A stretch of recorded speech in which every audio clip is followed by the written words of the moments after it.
Táid buaite. Muois is síl, an bhfuil ahanad bréga, irinne a muil.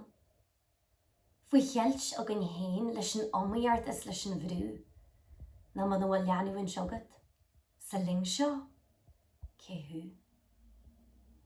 Táid ré in na gaithimid mid chéanach ar an tasí, a bheith glóra, galanta, séf, a sasí.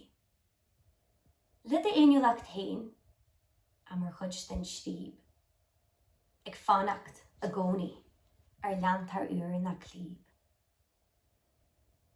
Is cruthíonn mid a líg Eva ar líne, ag teisfint ar best selves, ag chailú ar gríana.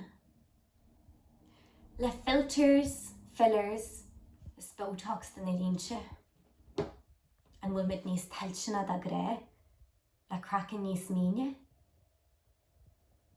Is cudéta tú chéar den chur a géil seo ar fád. Cén bhuair a thugthaí jeirú leis an fasád. Sin an eidilíon an suainnes is an solas. An siar se le mid chéin a hairint ón dólas.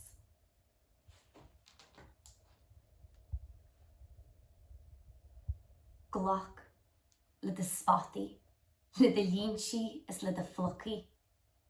Leis na rollaí bagu rauire le an cefhní is scary. Le de loighilart agus cínealtas a tá ogla ort a heisbans. Na na drospins a bhí nort, bhailing a chuisint. Agus teig gomid a lig an seo sa wed cerne. Genú ar níhil a haig brehead a chiile. Sma oscaíonn mid suas faoin na rudí dótheice. Go mé mid níos fear as, mar déine, mar sothai, mar crinne.